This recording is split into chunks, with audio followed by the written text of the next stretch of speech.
প্রিয় দর্শক, সবাইকে স্বাগত জানাচ্ছি একুশে টেলিভিশনের বিশেষ অনুষ্ঠান পিতার জন্মদিনে। আপনাদের সঙ্গে আছি আমি রাজীব জামান। প্রিয় দর্শক, আমরা সকলেই জানি আজ 17ই মার্চ, হাজার বছরের সর্বশ্রেষ্ঠ বাঙালি জাতির জনক বঙ্গবন্ধু শেখ মুজিবুর রহমানের জন্মশতবার্ষিকীতে আমরা কথা বলছি। অনুষ্ঠানের শুরুতেই তার প্রতি গভীর শ্রদ্ধায় তাকে স্মরণ করছি একুশে পরিবারের পক্ষ থেকে। এবং আমরা সকলেই জানি যে এই মহান ব্যক্তির সৃষ্টির জন্ম না হলে হয়তোবা বাংলাদেশের জন্ম হতো না। আজকে আমরা যে বাংলা ভাষায় বসে কথা বলছি, সেই বাংলা ভাষায় হয়তোবা আমরা কথা বলতে পারতাম না।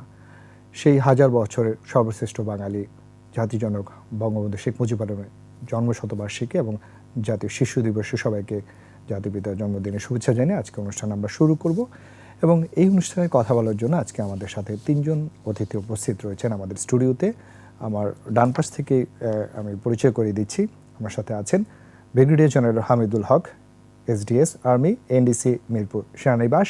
তারপর উপস্থিত আছেন কমোডোর জাহাঙ্গীর আদিল সামদানি, পরিচালক নৌ পরিকল্পনা পরিদপ্তর, নৌ সদর দপ্তর ঢাকা। এবং আরও উপস্থিত রয়েছেন এয়ার কমোডোর মাহমুদ মেহেদি হোসেন, পরিচালক প্রভোস্ট মার্শাল পরিদপ্তর, বিমান বাহিনীর সদর দপ্তর ঢাকা। তিনজনকে স্বাগত জানাচ্ছি আমাদের আজকের আলোচনায়। আমি শুরু করব ব্রিগেডিয়ার জেনারেল হামিদুল হক আপনার কাছ থেকে। যে বিশেষ দিনটিতে আসলে আমরা বসে কথা বলছি, আমরা জানি যে পিতার জন্মদিন, জাতির জনক বঙ্গবন্ধু শেখ মুজিবুর রহমানের জন্মশতবার্ষিকীতে আমরা কথা বলছি। এবং আমি শুরুতেই বলছিলাম যে যার কারণে আজকে স্বাধীন বাংলাদেশে বসে আমরা স্বাধীন বাংলা ভাষায় কথা বলছি, তার প্রতি গভীর শ্রদ্ধা জানিয়ে শুরু করছি। এবং এই সশস্ত্র বাহিনী যে গঠন, তার যে ভূমিকা এবং বাংলাদেশ বিনির্মাণে আপনাদের যে ভূমিকা, বিশেষ করে সেনাবাহিনীর জায়গাটা থেকে আপনার আলোচনা একটু শুনতে চাইব। ধন্যবাদ রাজীব ভাই। সর্বপ্রথমেই আমি আপনার মাধ্যমে একুশে টিভির দর্শক শ্রোতাকে ধন্যবাদ জানাচ্ছি এবং একুশে টিভি কর্তৃপক্ষকে ধন্যবাদ জানাচ্ছি এরকম একটা ঐতিহাসিক মুহূর্তে আমাকে এবং আমার কলিগদেরকে এখানে আমন্ত্রণ জানানোর জন্য। প্রথমেই বলে নিই যে আমাদের সর্বকালের সর্বশ্রেষ্ঠ বাঙালি জাতির জনক বঙ্গবন্ধু শেখ মুজিবুর রহমান, যিনি এই দেশের স্বপ্নদ্রষ্টা, আজকে তার জন্ম শতবার্ষিকী এবং এই দিনটাকে আমরা জাতীয় শিশু দিবস হিসাবেও উদযাপন করে থাকি। এটা জাতীয় শিশু দিবসটি অ্যাকচুয়ালি বিশ্বের বিভিন্ন দেশে বিভিন্ন তারিখে উদযাপন করা হয় এবং জাতির জনকের যখন জন্ম হয় 1920 সালে, সেই বছর সর্বপ্রথম তুরস্কে এই দিনটা শিশু দিবস হিসাবে পালন করা হয়।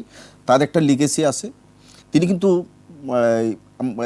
পালন করতেন না, জন্মদিন পালন করতেন না, তিনি কিন্তু ওই দিনটা শিশুদের সাথে কাটাতেন। আচ্ছা আচ্ছা। এবং তিনি যেহেতু অত্যন্ত দূরদর্শী একজন নেতা ছিলেন, এই জন্য তিনি বুঝতেন যে শিশুরাই ভবিষ্যতে এই দেশকে সামনের দিকে এগিয়ে নিয়ে যাবে।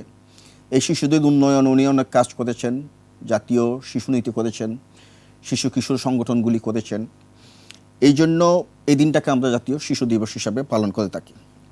আপনি যে প্রসঙ্গটা বললেন যে জাতির জনকের যে স্বপ্ন বাংলাদেশ সেনাবাহিনীকে নিয়ে, সর্বপ্রথমেই বলতে হয় যে আমি প্রথমেই একটা কথা বলেছি যে জাতির জনক একজন অত্যন্ত দূরদৃষ্টি সম্পন্ন নেতা ছিলেন।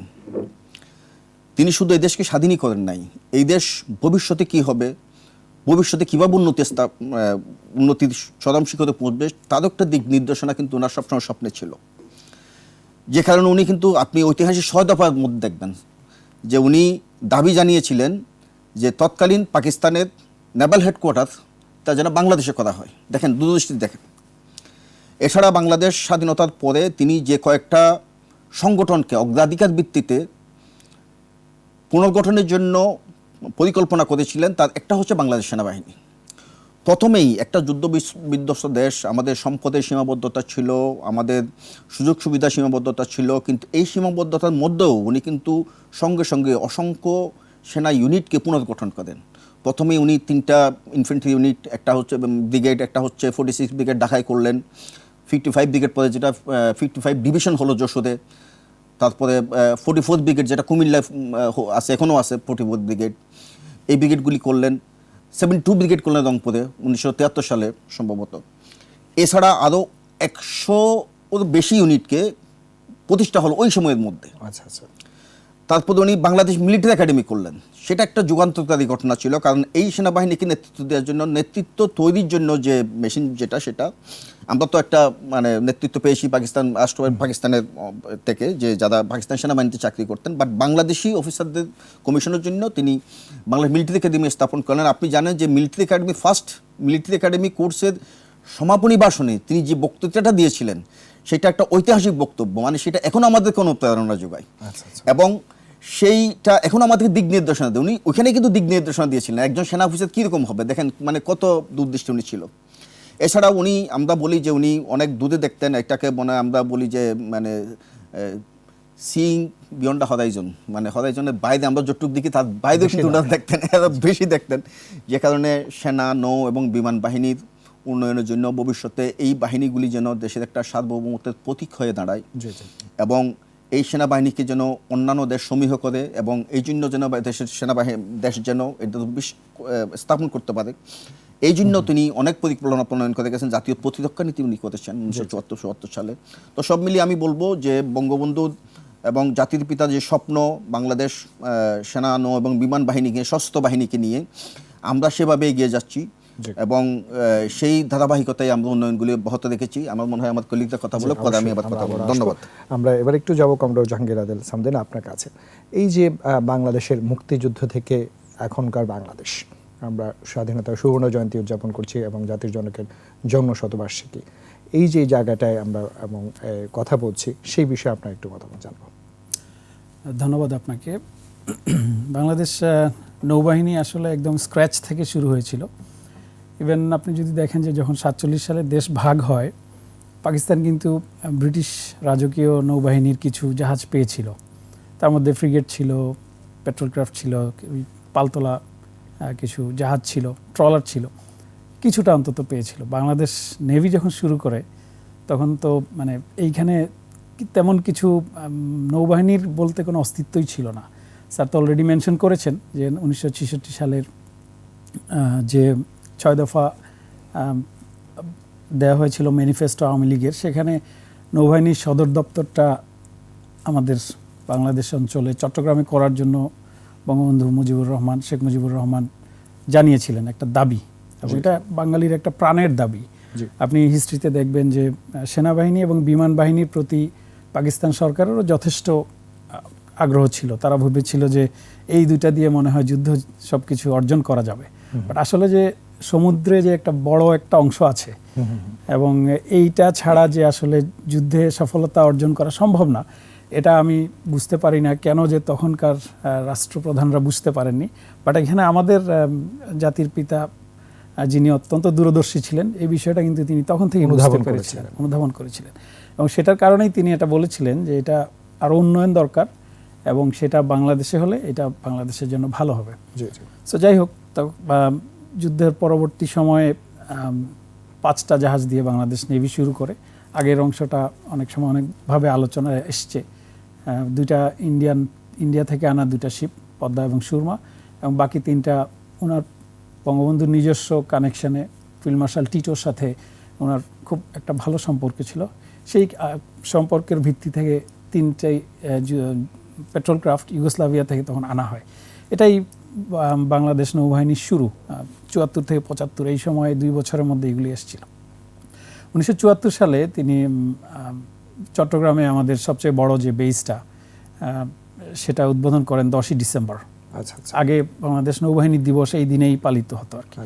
সেদিনেই রেডিও টেলিকনফারেন্সে উনি তিতুমিরের যে বেসটা আমাদের আছে খুলনাতে, সেটা উদ্বোধন করেন। এখন আমরা যে বিভিন্ন ধরনের উদ্বোধন অনুষ্ঠান করি কোভিডের জন্য, যে অ্যাকচুয়ালি প্রেজেন্স নেওয়া যাচ্ছে না, সেই জিনিসটা 1974 সালেই বঙ্গবন্ধু করেছিলেন। সেটা একটা রিমার্কেবল জিনিস। সো এছাড়া দেখেন যে বাংলাদেশ নৌবাহিনী সম্বন্ধে বলতে গেলে শুধুমাত্র একটা মিলিটারি ফোর্স হিসাবে এটাকে এক্সপ্লেইন করা খুব ডিফিকাল্ট, কারণ এটার সঙ্গে আমরা সবসময় মেরিটাইম সেক্টরের ডেভেলপমেন্টটাকে নিয়ে আসি। কারণ সমুদ্র অঞ্চলের জন্যই তো নৌবাহিনী। আমি যে এই চাকরি করছি, সাদা ইউনিফর্ম পরেছি, এই একটা গর্বের বিষয়। সেটা কিন্তু আমাদের সমুদ্র এলাকাটা আছে বলেই। সো সেই সমুদ্র এলাকার নিরাপত্তা, এখানকার ইকোনমিক অ্যাক্টিভিটি যাতে সবসময় চলে। আমি বলবো আরেকটা দিক থেকে নৌবাহিনী সৌভাগ্যবান, বিকজ বঙ্গবন্ধু মধুমতি নদীতে সাঁতার কাটতেন, আপনারা তার জীবনীতে পড়েছেন। জি জি। সেই কারণে ওনার নেভির প্রতি একটা আলাদা ধরনের একটা দৃষ্টিভঙ্গি ছিল, একটা মায়া মমতা ছিল। তারপর ওই যে আগরতলা ষড়যন্ত্র মামলাতে নৌবাহিনীর আমাদের শহীদ মোয়াজ্জেম একজন খুব ক্লোজ অ্যাসোসিয়েশন ছিল বঙ্গবন্ধু শেখ মুজিবুর রহমানের সাথে। এছাড়া আমাদের আরও অন্যান্য ব্যক্তিবর্গও ছিলেন, বাংলাদেশ বিমান বাহিনীরও অনেকে ছিলেন। সো এই থেকে একটা আত্মার সম্পর্ক বোধহয় তৈরি হয়েছে। বঙ্গবন্ধু কিন্তু বিষয়টাকে অনুধাবন করেছেন যে সমুদ্র এলাকার তো একটা সীমানা থাকা উচিত, এটারও বাউন্ডারি দরকার। এত দূরদৃষ্টি সম্পন্ন ছিলেন। দেশের বাউন্ডারি যেভাবে থাকবে সেভাবে ইকোনমিক অ্যাক্টিভিটি চালাতে গেলে একটা লাইন দরকার, সেটার স্টার্টিং কিন্তু তখন থেকে হাত ধরে হয়েছে। সো এখনকার পর্যায়ে যে দেখেন আমরা এখন বিমান বাহিনীর মতো নেভাল এভিয়েশন করতে পেরেছি, যেটা নেভির একটা গুরুত্বপূর্ণ অঙ্গ এখন। তারপরে আমরা সাবমেরিন আর্মস এই সময় যোগ করতে পারি 2017 সালে। সো নেভি আসলে এটা ভবিষ্যৎমুখী একটা নেভি। এটা অন্যান্য যে কোনো মডার্ন নেভির সাথে আপনি এখন কল্পনা করতে পারেন। সো এই যে সাথে তাল মিলিয়ে আসলে 50 ইয়ার্সে নেভির এই ডেভেলপমেন্ট একটা ম্যাসিভ উন্নয়ন হয়েছে গত এক দশকে আপনি বলতে পারেন। জি, আপনার কাছে আবার আসবো। আমরা এবারে একটু যেতে চাইবো এয়ার কমোডর মাহমুদ মেহেদী হোসেনের কাছে। আমরা যেমনটা শুনছিলাম যে এই যে বঙ্গবন্ধুর স্বপ্নের বা তার যে সশস্ত্র বাহিনীর যে ভূমিকা আমাদের মুক্তিযুদ্ধ থেকে এখনকার বাংলাদেশ পর্যন্ত, সেই জায়গায় বিমান বাহিনীর জায়গাটি একটু শুনবো। ধন্যবাদ। প্রথমে আমি আমার বিশেষ ধন্যবাদ দিচ্ছি 21 টিভিকে আজকের এই বিশেষ দিনে বিমান বাহিনীর পক্ষ থেকে কিছু বলার সুযোগ করে দেওয়ার জন্য। জাতির পিতা বঙ্গবন্ধুর ব্যাপারে বিশেষ করে বলা মনে হয় আমার জন্য খুব একটা সমীচীন হবে না, বিকজ উনি ছিলেন এই বাঙালি সত্তার থেকে বড় এক সত্তা, হাজার বছরের সর্বশ্রেষ্ঠ বাঙালি। উনার যে দিক নির্দেশনা ছিল, উনার যে ভিশন ছিল, সেই ভিশন কিন্তু সত্যি কথা আজকের বাংলাদেশের, এই যে বললেন আপনি, এই বাংলাদেশের পটভূমি রচনা হয়েছিল কিন্তু উনার হাত ধরে। সো আমার সহকর্মী বলেছেন যে উনার জন্ম না হলে হয়তো বাংলাদেশে আমরা পেতাম না।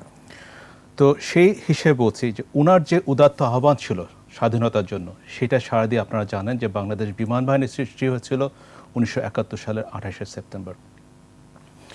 সেই বিমান বাহিনীর গোড়াপত্তনের পর থেকেই যখন উনি দেশে ফেরত আসলেন স্বাধীনতা পরে 10ই জানুয়ারি, উনি 10ই জানুয়ারি দেশে এসেই কিন্তু থেমে থাকেননি। ঠিক 1972 সালের ফেব্রুয়ারি মাসের শেষের ভিতরেই রাশিয়া থেকে একটি বিশেষ দল আসলো যে বাংলাদেশ বিমান বাহিনী পুনর্গঠন করার জন্য কি কি প্রয়োজন। ওনারা আসলেন, বিশদভাবে দেখলেন যে আমাদের জন্য জঙ্গি বিমান দরকার, আমাদের জন্য পরিবহন বিমান দরকার, আমাদের জন্য রেডার দরকার এবং আমাদের জন্য হেলিকপ্টার দরকার এবং আনুষঙ্গিক প্রশিক্ষণও দরকার।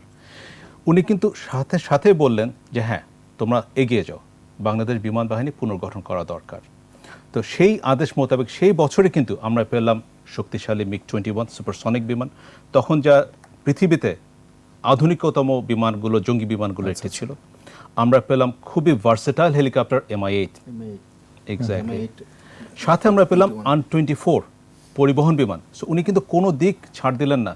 একই সাথে আমাদের দেশে আকাশ প্রতিরক্ষা ব্যবস্থা গড়ে তোলার জন্য উনি নিয়ে আসলেন রেডার। উনার যে পরিকল্পনা ছিল করে দিয়ে গেছে এত অল্প সময়ে, একেবারে অল্প সময়ের ভিতরে। উনি সেই একই সাথে আমি বলবো যে উনি কিন্তু প্রশিক্ষণের উপর দিলেন প্রচণ্ড রকম গুরুত্ব। এই যতগুলো সিস্টেম আমাদের আসলো, সেই সিস্টেমের জন্য উনি প্রশিক্ষণ ব্যবস্থা করলেন। আমাদের সকল বৈমানিক কর্মকর্তা, বিমান সেনা সবাই কিন্তু রাশিয়া থেকে এই প্রশিক্ষণগুলো নিয়ে আসলো। নিয়ে এসে বাংলাদেশি বিমান বাহিনীর গঠন শুরু হলো। আমি এখানে একটা বিশেষ কথা বলতে চাই। এই সশস্ত্র বাহিনী পুনর্গঠন যে প্রশ্নটা আপনি করছেন, এখানে খুব বড় দুটো ফ্যাক্টর ছিল। উনার যে দূরদর্শিতা ছিল, সেই দূরদর্শিতার কারণে কিন্তু উনি বুঝলেন বাংলাদেশ সশস্ত্র বাহিনীকে যদি গড়ে তুলতে হয় তাহলে এটার জন্য দরকার কি, আমাদের মুক্তিযোদ্ধা যারা ছিল তাদেরকে অস্ত্র ফেরত দিতে বললেন। অস্ত্র ফেরত দিল। একই সাথে আমাদের এখানে যে ভারতীয় সেনাবাহিনী, সশস্ত্র বাহিনী ছিল, তাদেরকেও কিন্তু উনি বললেন তোমরা অনুরোধ করলে চলে যাওয়ার জন্য চলে গেল। এই মিত্রবাহিনী যখন চলে গেল তখনও কিন্তু আমাদের সশস্ত্র বাহিনী স্বভূমিকায় জন্মটা নিল এবং আরও ব্যাপ্তিটা তার ছড়িয়ে পড়লো। একই সাথে আমি বলবো যে 1973 সালে উনি আমাদেরকে দিক নির্দেশনা দিলেন যে তোমরা নিজস্ব একাডেমি সৃষ্টি করো এবং ট্রেনিং দেওয়া শুরু করো। ওনার নির্দেশনায় 1974 সালে বাংলাদেশ মিলিটারি একাডেমির মতোই বাংলাদেশ বিমান বাহিনীর প্রশিক্ষণ শুরু হলো কুর্মিটোলাতে।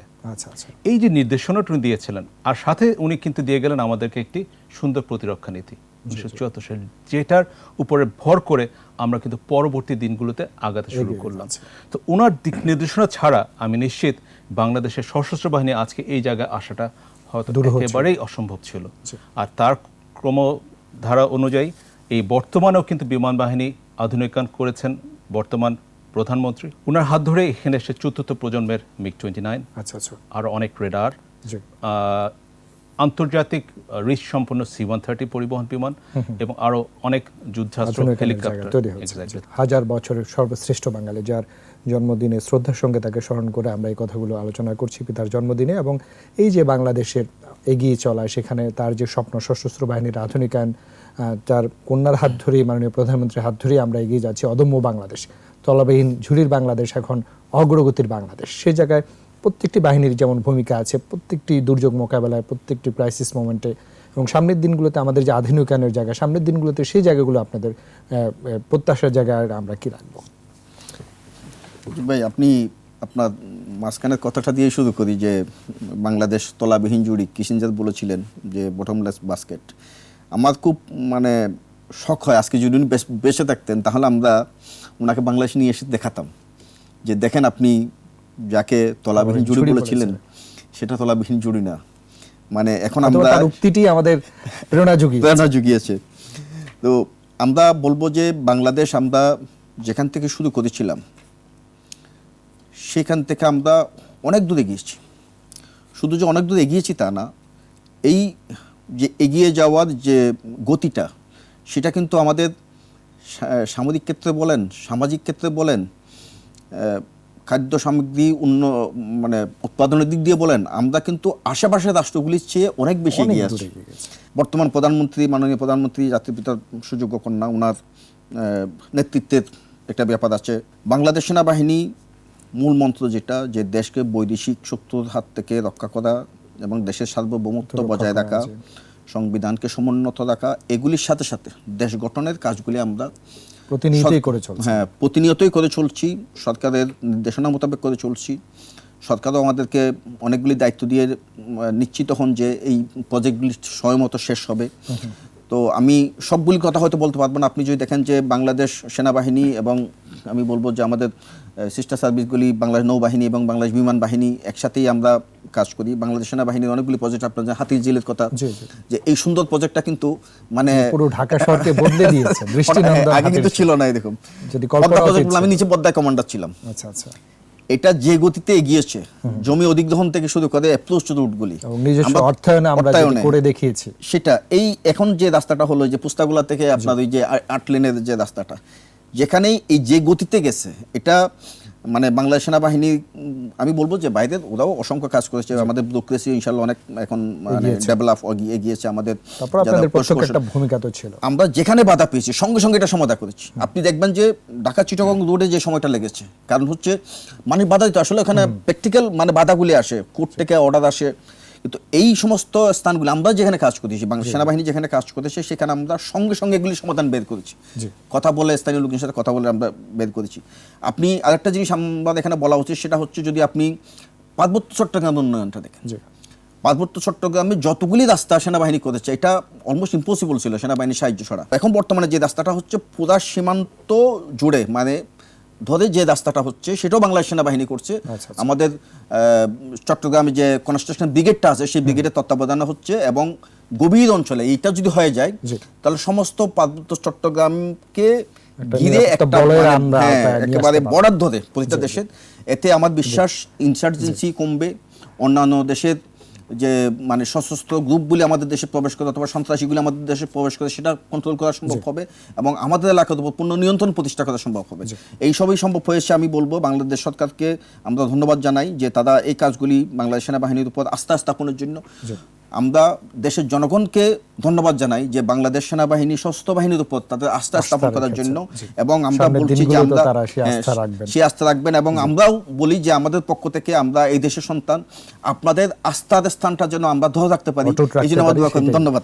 ধন্যবাদ আপনাকে। আমরা কমোডোর জাহাঙ্গীর আদালত সামদারি, আমরা শেষ দিকে চলে এসেছি। যাবার আগে একই বিষয়ে জানবো যে বঙ্গবন্ধুর স্বপ্নের সশস্ত্র বাহিনী বাংলাদেশ বিনির্মাণে, বাংলাদেশের অগ্রগতিতে সামনের দিনগুলোতে আপনার ভূমিকা আমরা একটু জানতে চাবো। অসংখ্য ধন্যবাদ।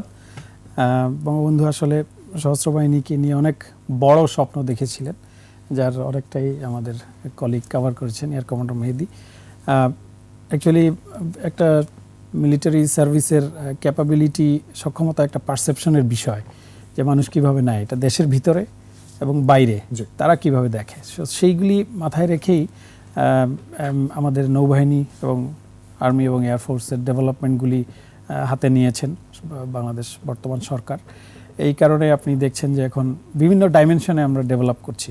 সো নেভির এই যে বিভিন্ন সাইড, একটু আগে আমি যেটা বলেছি, এয়ার, সাবসারফেস অথবা সারফেস ফ্লিট ছাড়াও অন্যান্য বিষয়ে আমরা নিজেদেরকে গঠন করছি। বাট এছাড়াও আমাদের একটা গুরুত্বপূর্ণ দায়িত্ব থাকে, যেটা স্যার অনেকখানি মেনশন করছিলেন, যে জনগণের সাথে সম্পৃক্ততা।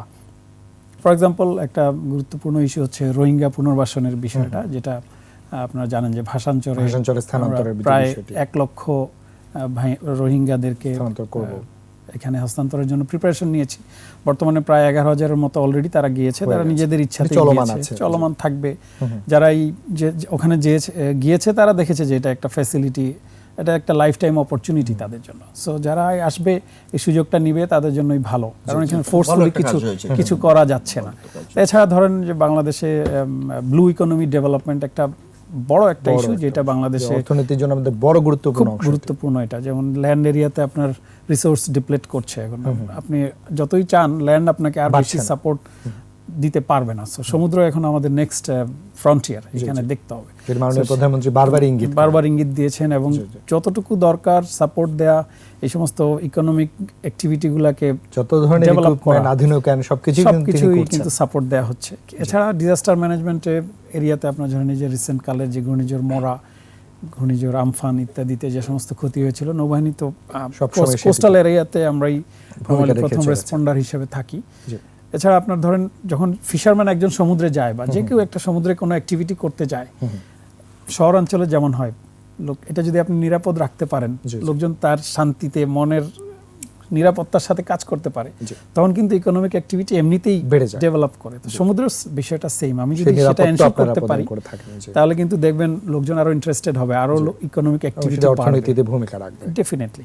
সামনের দিনগুলোতে সেটি বলা এই জায়গায় আমরা আশা করছি সামনে আরো কন্ট্রিবিউট করতে পারবো, কন্ট্রিবিউট করবেন। ধন্যবাদ। আমরা শেষ দিকে চলে এসেছি। এয়ার কমান্ডার মাহমুদ মেহেদী হোসেন, আপনার কাছেও শেষ দিকে সেটি শুনতে চাইবো যে এই যে জাতির পিতার জন্মদিনে আমরা কথা বলছি, এবং তার যে সশস্ত্র বাহিনী, স্বপ্নের সশস্ত্র বাহিনী বাংলাদেশের আজকের অগ্রগতির সবসময় ভূমিকা রাখছে, সামনের দিনগুলোতে সেই ভূমিকার জায়গায় প্রত্যাশা দিয়ে যদি শেষ করেন।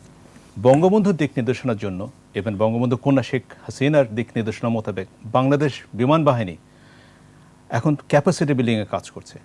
ওনার দিক নির্দেশনা হচ্ছে বাংলাদেশ বিমান বাহিনী একদিন বিমান প্রস্তুত করবে। সেজন্য আমাদের বঙ্গবন্ধু এরোনটিক্স সেন্টার হয়েছে, যার আন্ডারে আমাদের সকল ধরনের বিমান আমরা এখন ওভারঅলিং করছি। ভবিষ্যতে, অদূর ভবিষ্যতে আমরা ইনশাআল্লাহ এখানে নতুন বিমান প্রস্তুত করতে পারবো।